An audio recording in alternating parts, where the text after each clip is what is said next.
Hi everybody, welcome to the channel again. This is Josh. So today we're going to talk about handstands.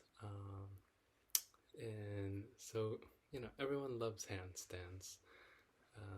Handstands look like the easiest thing to do, like for beginners, gymnastics, body weight exercises. But actually, it's quite hard. And when you try, I think most people fall a little bit short. It takes a while to get a proper handstand. That's alright. Today I'm going to share with you 3 of my top tips to get your handstand and hold it longer. And these are more of like an intermediate tip. It's for those who can, hold a handstand or for a few seconds, or maybe do like a handstand against the wall and without falling for a little bit. But you do need to be able to have the basics down, the handstand, and be able to lengthen your body out straight. But if you're close and can hold it for maybe a few seconds, but you're still struggling to hold it for longer, I think these tips will help you out a lot. So let's get started. So the first step is really just to have your hands just a bit further than your shoulder width. So like that, right? And then we'll place it like that.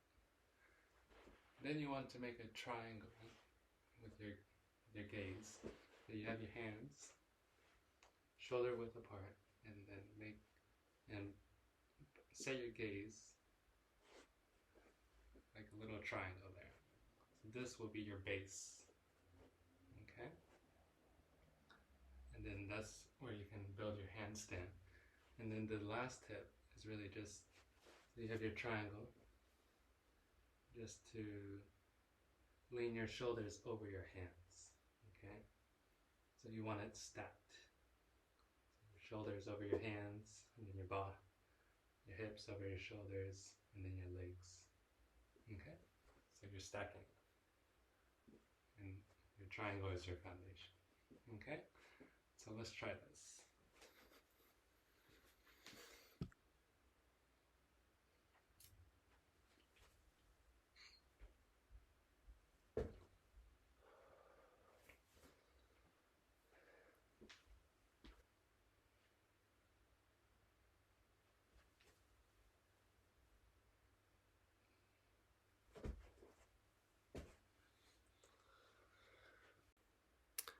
Alright, so there you have it. These are my top tips to get you your handstand and to hold it longer. Yeah, drop me a comment below. Tell me how your handstands are going, or if you have any tips. We can all help each other. And don't forget to like and hit the subscribe button. I'll see you in the next video. Bye.